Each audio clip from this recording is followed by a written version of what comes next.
Hi guys, magandang araw po sa inyo lahat. Saan man dako kayo ng mundo sa mga oras na to, magandang araw sa inyo at shoutout po. At syempre shoutout po sa lahat naman nagmamahal dito sa Danjoy, especially yung mga Danjoy Natics. I love Sabado. Actually guys, no, hindi ko pa to napapanood, no. Hindi ko pa nga to napapakinggan itong content ni Kalingap Ana, no. Shout kay Kalingap Ana, yung kapatid na napakaganda at napaka-smart na kapatid ni Papa Dan. No, Kalingap Dan magiging INC na din, mag-convert. So hindi ko pa to nare-react o napapanood guys. So it's high time na kahit huli to, gusto ko ma-react, makapagbigay ako dito ng opinion and komento. At syempre guys, shoutout po sa lahat ng mga ano dyan, yung mga kaibigan nating INC. No, shoutout po sa inyo guys, at ano po tayo, mag-react lang po tayo at magbibigay tayo ng opinion. Kung may mali po ako, i-correct nyo guys At the same time, no, opinion ko lang po ito at hindi ko po ito pinipilit kahit kanino. At it's high time din na mapakinggan ko to guys, kasi hindi ko to hindi ko to napanood, kaya gusto ko tong i-react guys, no? Pero anyway guys, shoutout po muna pala sa lahat ng mga nagmamahal dito sa Kalingap. Syempre, sa lahat ng mga kaibigan natin dyan, yung mga viewers natin mula Luzon, Visayas at Mindanao. Shoutout po sa inyong lahat. At magpagpalang araw po at sa the same time, shoutout po sa inyo. At syempre sa lahat ng mga kapwa OFW natin sa iba't ibang dako ng mundo, shoutout po sa inyo. Sana'y nasa maayos po ang kalagayan, no? At the same time, shoutout muna natin ang nag-iisang Kuya Bal Santos Matubang. Syempre ina at co-founder ng Kalingap, syempre Ate Edna Vlogs, at syempre nag-iisang director na nagpapaviral Kalingap Rob. At eto na nga guys, pakinggan natin, no? At syempre guys, in-encourage ko kayo na gusto kong in-encourage ko kayo na please don't skip ads. No, supportahan niyo po ako at syempre kung kaya niyo magpa-member sa aking YouTube channel, mas maganda. Ayan. Pero anyway guys, hindi ko na papatagalin at pakinggan natin tong napakagandang interview ni Kalingap Ana kay Papa Dan, no? At gusto ko may malaman dito. So tara, play natin to. So, hello guys! Welcome back to my channel. So, today kasama natin ulit si Kalingap Dan dahil madami na naman po nagre-request sa kanya. Ano lang to, konting kamustahan. So, una sa lahat, kamusta ang pakiramdam mo na wala na kayong tinatago ni Joy at official na? Yun, maganda yung tanong Umpisa pa lang, gusto ko yung tanong. Masarap kasi sa pakiramdam yung guys, totoo lang yung wala kang tinatago. Yun ang pinakamasarap doon Wala man nagbago kasi hindi naman dan talaga malaki ang pagbabago simula nung sa pag-amin namin ni Joy bilang official, 'di ba? So ano pa rin, low-key pa rin, walang dagdag na stress or sa amin dalawa, basta yun, kung ano dati ganun pa rin. So masaya. So ibig sabihin talaga low-key lang yung relationship ni Joy Diwata at ni Papa Dan, no? At nakita naman, no stress at no pressure. At kita naman sa mukha ni Papa Dan and Joy Diwata na talagang napaka-relax and fresh. naman gusto malaman to ng lahat, kailan daw ang exact date na naging kayo? Para sa Tinanong ko sa kanya guys nung live, ano sagot ni Papa Dan? amin yung mas gusto namin yung 16 pa rin. Yun na lang yung sagot Sinagot niya din sa akin to nung nagkita kami sa BGC. namin ni Joy sa mga nagtatanong. So, pwede mo ba ikwento kung paano mo daw napa-oo si Joy? Ay! Basta naging totoo tayo kay Joy, Grabe, na naging mabuti at maayos ang ating pakikitungo sa kanila ni Nanay Imelda, at talagang naramdaman ni Joy na special siya sa atin. Siguro kaya dahil doon. Pa-oo na siya. Oo, alam nyo, no? Teka, tuloy ko lang sinabi niya, Ulitin natin, Siguro kaya dahil doon. Pa-oo na siya. Oo. And eto, So, ako, yung pagiging totoo, actually, malaki ang factor niya sa babae. Totoo lang, guys, malaki yung factor niyan sa babae, yung pagiging totoo. Kasi, pag maramdaman kasi ng babae yan kung sincere talaga yung isang lalaki. At ako, natuwa din ako kasi sa maiksing panahon, actually, maiksing panahon kasi wala pang isang taon naging sila. So, ibig sabihin talagang, I think actually wala pang Danjoy. Feeling ko lang to guys totoo na si Papa Dan Diba kung nakikita nyo yung mga wala pang Danjoy, hindi pa na-offer ang Danjoy na love team, kita mo naman yung titigan at pangbabakot ni Papa Dan, lalo yung kumakain sila ng hotdog. Dun sa ilog, di ba naliligo sila, binabakuran niya si David. Doon maramdaman mo yung sincerity at yung pagiging totoo ni Papa Dan So doon pa lang talagang meron ng na-form na na mutual understanding. At ako di na bago sa akin talaga na naniniwala ako doon sa pagiging totoo ni Papa Dan kaya napasagot si Joy Diwata. Kayo ba guys? Comment down below kung agree kayo sa sinabi ko Tuloy natin to guys. Since kayo na, ibig sabihin din ba nito magiging INC ka na din? About dyan, wala, malayo pa hindi pa natin alam yan. So, wag muna natin pag-usapan. Okay, so kamusta naman kayo ni Joy? Hindi nila talaga pinag-uusapan pala, no? Okay, actually, ang alam ko, i-correct nyo guys sa mga kapatid nating INC dyan.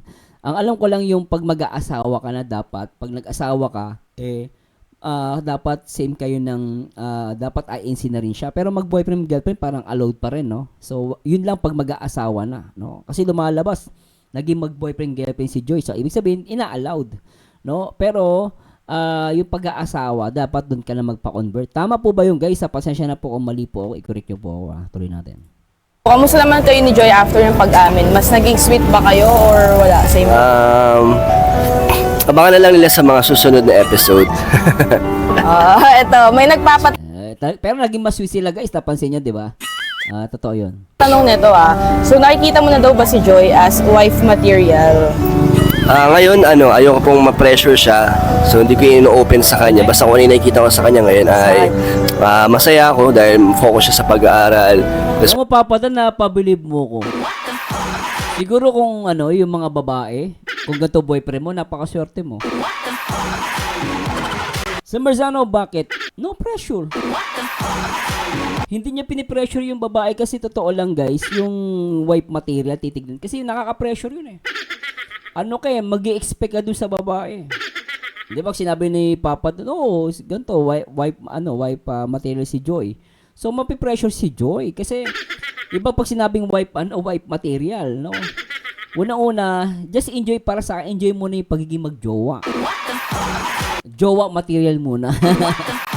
Huwag tayo magmadali, di ba? Yung ibang mga basher, nagmamadali Sinabi nga nilang ini-enjoy muna nila at hintayin pa si Joy Diwata na makapagtapos. Iba naman, comment ng comment, mag-aasawa daw. Hindi pa nga. Pero tsaka at the same time, walang masama sa pag-aasawa. Halos lahat ng tao nag-aasawa, ano ka ba? Sasabihin pa makamundo. Sino ba gumawa ng pag-aasawa? Di ba ang Diyos? Parang iinsulto, Parang dating yung pag-aasawa ay masama. Pero, ang point lang natin dito, talagang tama si Papa Dan. Enjoy lang muna yung pagiging magjowa. No pressure, di ba? At nakita niyo yung mukha ni Joy at ni Papa Dan. Napaka-fresh. Kitang-kita naman, Kasi late na tong video na to. So, napapakita ni Papa Dan at ni Joy Diwata yung yung kanilang sweetness. Pasensya na guys, late po ako mag-react nito pero huli man, LBC late but coming pa rin. Habulin natin.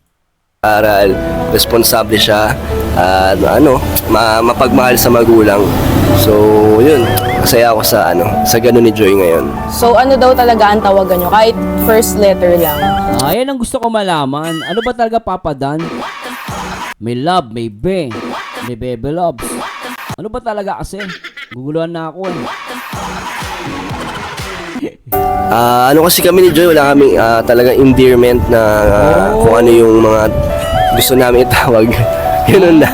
Parang na kami. Yung parang ganun na yata yung yung ngayon ng mga generation ni Joy. Gen Z. Ganun pala ngayon. Nagets ko na. So, ibig sabihin kahit anong tawag. Basta ang ibig sabihin, basta nagmamahalan sila. Parang ganon. Kasi tayo sa panahon natin, di ba? Mga millennial ang natin is yung parang may tawagan. Pero sa Gen Z nga pala, wala nang ganon-ganon Basta magjowa kayo na yun. Gets ko na. Pogi ni Papa Dan, lintek tuloy natin. Grabe to So, ayaw na masyadong pa-sweet. Gusto yung parang ano lang, cool lang, ganun. So ito from Danjoy supporters din to. Ano daw ang hopes, dreams, fear, and goals mo sa relationship niyo? So una muna, ano ang hopes mo? Hopes, oh. Hope ko syempre makatapos si Joy sa pag-aaral, makatulong ako sa kanyang pag-aaral. Yun yung hope namin at sana habang tumatagal ay mas maging masaya at ano man ang mangyari ay sana walang magbabago sa amin ni Joy kahit saan man kami makarating. Eh, ang dream Maganda yung hopes mo Dapat to yung mga dilulunan ng babasyadan. Yun, dapat mapanood nyo to Alam hindi kayo nanonood Ano yung sinabi ni Papa Dan? Ang hope niya is makapagtapos si Joy Diwata. Kita niyo yun? No pressure nga Natuloy natin. Grabe mo sa relationship niyo? Ayun, ma-achieve yung goals ng bawat isa sa amin, marating namin yung mga pangarap namin. Ayos And ang fear? Fear is syempre mawala yung Danjoy at yung mga nagmamahal at sumusuporta. Yun. Yun. Yung goals parang hopes na din no? Oo, parang pareho naman na din. So Almost same lang yun. ito from DJ supporters ulit. Kung sakali daw ba na mag-abroad si Joy pagkatapos niya sa school, papayag ka ba? Ako, Papa Dan. Ano sagot ni Papa Dan to? Ano sagot ni Papa Dan? Naman, doon siya mag-grow Syempre hindi natin pipigilan yun. Parang yun yung gusto niya naman talaga at para sa future din naman. Galing, so yun, kung saan siya mas mag-grow at saan niya ma-enjoy ang kanyang buhay, susuportahan natin si Joy. So, Galing ang sagot ni Papa Dan, Sarap maging boyfriend neto. Hindi mahigpit. Grabe, si Joy masyadong tahimik, pero pwede ba naming malaman, paano mo nalalaman pag nagtatampo na si Joy? Ano yan si Joy, kalug din yan, jolly, lalo na dati. Talaga? Pero ngayon, syempre, nag-aaral, na-stress, kaya medyo seryoso siya sa focus siya. Pero sa pagtatampo, naman yan si Joy, tahimik lang talaga yan. So, pagkatahimik siya, Hindi naman laging nagtatampo kasi wala naman siyang dahilan din para magtampo. Grabe yan, Wala siyang dahilan para magtampo. Ibig sabihin, in love talaga sila sa isa't isa. At the same time, talagang totoo yung sinasabi ni Kalingap Dan na no pressure. Kita nyo guys, kasi kung may tampuhan yan, minsan nape-pressure yun Okay, nag-aaway sila. Pero it seems na okay yung relationship nila. Based dito sa mga sinasabi ni Papa Dan, Kaya maganda magtanong si Kalingap Ana. So nakikita ko dito sa relationship nila, cool, no pressure, and go with the flow. Parang ganun, relax lang Kasi sa panahon namin, minsan may nakaka-pressure. Minsan sa relationship natin, depende yan sa makakasama natin. Pero dito kay Papa Dan, talagang no pressure. At nakita naman natin yung mukha ni Joy Diwata, kaya pala ang ganda pa rin. Hindi nagkukulay kape. What I mean talagang napakaganda pa rin. Ibig sabihin talagang alagang Papa Dan. Knock na pattern. Tuloy natin. Grabe Hindi natin pinaparamdam sa kanya. so meron na ba kayong matinding pinag-awayan ni Joy? Wala. Wala pa. And kung sakali, ilan daw ang anak na gusto mo? Depende kay Joy. Wow, eto. Galing mo naman, Papa Don. Napaka-respeto mo, malaki ang respeto niyo sa babae. Napansin ko, sabi niyo, actually, may mga lalaki, sila nagde-decide Pero si Papa, natuwa ako kasi sabi niya, depende kay Joy. Ibig sabihin na ayaw niyang abusuhin yung babae. Kasi may mga lalaki, inaanakan lang yung babae. Inaanak-anakan. Kasi may kilala akong ganyan. Talagang, ang gandang-ganda niya nung dalaga siya. Yung lalaki, inanakan. Inanakan niya yung kilala namin. Kaya kita ko pumayat, ang payat-payat niya, wala pang ipin. Ano nangyari sa'yo? Wala Binuntis ako na binuntis Daming anak guys. Parang kada taon pagkatapos mga anak, mabubuntis ulit. Masyadong gigil na gigil yung lalaki, partner niya. Pero yun yung mahirap, di ba? Medyo yun, di ba guys? Gigil na gigil na. So, ako nakikita ko rito is tama si Papa Dan. Depende kay Joy. So, tama yun Ako kasi, kahit ako nung nag-asawa kami ng asawa ko, tinanong niya sa akin ko ilan yung anak. Sabi ko, 2 lang. No? Saka, depende rin sa'yo yun. Kasi talaga, 2 gusto ko rin eh. Kasi sa hirap ng buhay. Tapos sabi niya, sige. So, nag-usap kami. So, pero yung decision, depende pa rin sa kanya. Kasi napakahirap kasi talaga magbuntis, guys. Nakakaawa yung babae, binuntis mo ng binuntis. Tapos yung mamamayat yun. Tsaka, mapabayaan niya na yung sarili niya. So, di ba, dapat ganon. Ganon sa lalaki. Hindi bubuntis mo ng bubuntisin. Tapos ang mangyari, bubugbugin mo pa. Wawa yung babae. Tuloy muna natin to. Layo na narating ko. Na gusto mo. Depende kay Joy. Wow, eto alam namin. Ayun, no, sabi ni Kalingap Ana, wow. Kasi nga maganda yon. Hindi niya pinipressure yung babae. Tsaka yung let the woman decide. Tama yun. Depende kay Joy.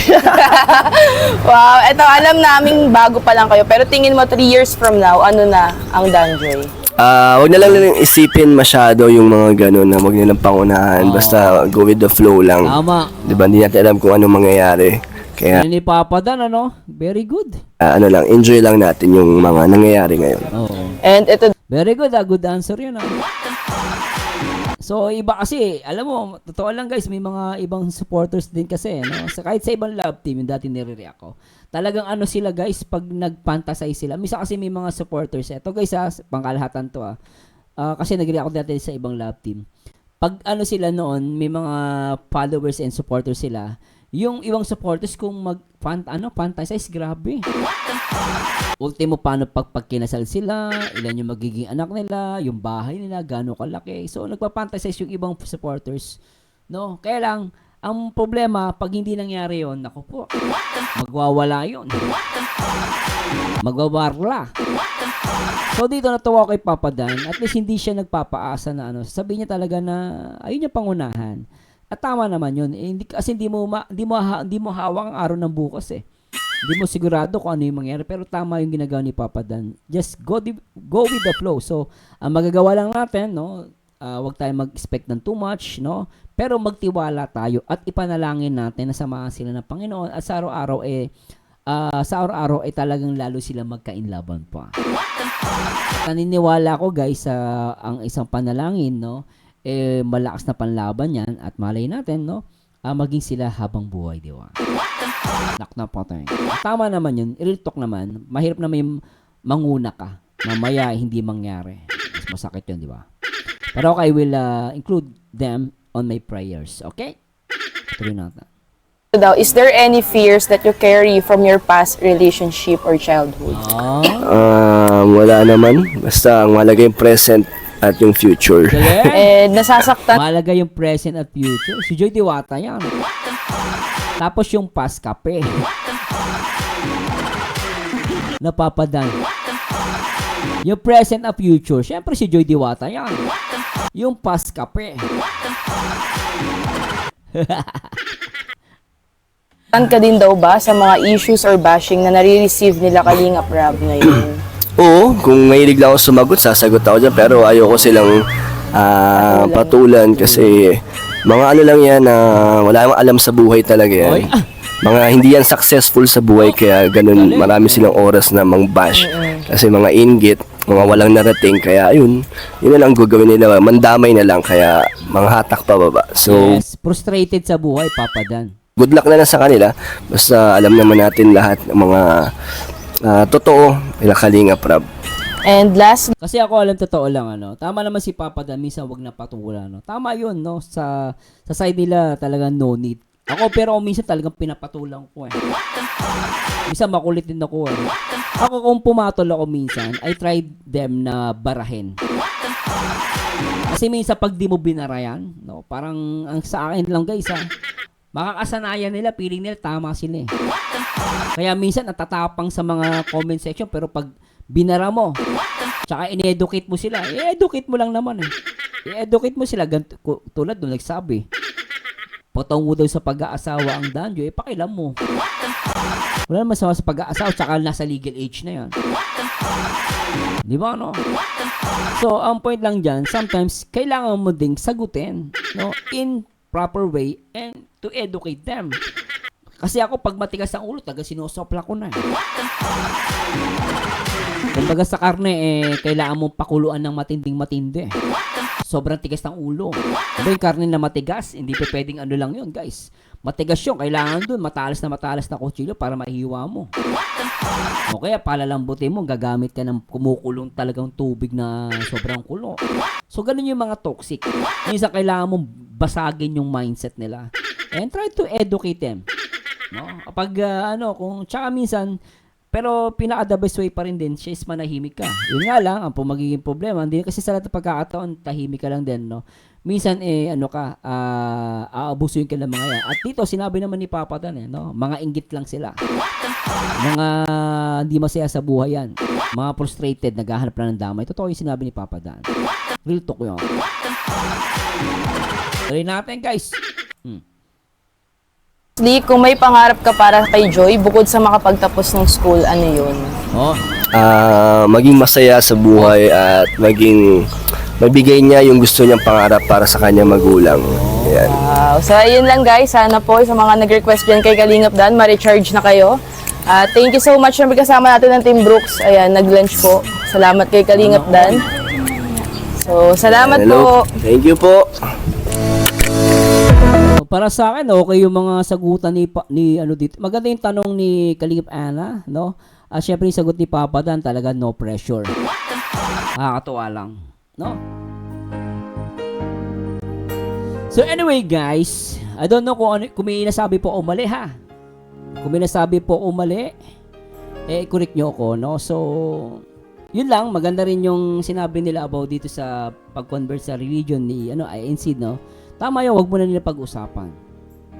Kasi nasa jowa stage pa lang naman sila, no? And then let's try to bayan natin sila, this is a private thing. At natuwa ko sa mga sagot ni Papa Dan. At talagang para sa akin, no? Tsaka gusto ko yung yung no pressure. Tama yun eh. Tsaka yung tinanong sa kanya kung ilan niya magiging anak, depende kay Joy. Yun ang may respeto sa babae. Talagang si Papa Dan, di lang pogi, di lang macho, marespeto sa babae. At he knows how to take care, no, sa kanyang karelasyon. Dapat ganon, especially yung mga lalaki dyan, no. Sana nakuha niyo yung mga key points na sinabi ni Papa Dan. Wag tayong ma-pressure sa partner natin. No, at sabi nga nila, no, alagang Papa Dan. That's why si Joy Diwata ay napakaganda. Anyway guys, please comment down below kung ano masasabi nyo. Basta ako, nag-enjoy ako sobra dito. And thanks so much po. And to God be the glory, guys. Bye-bye. Nagmamahal sa'yo, isipin mo na lang ng maraming nakikita.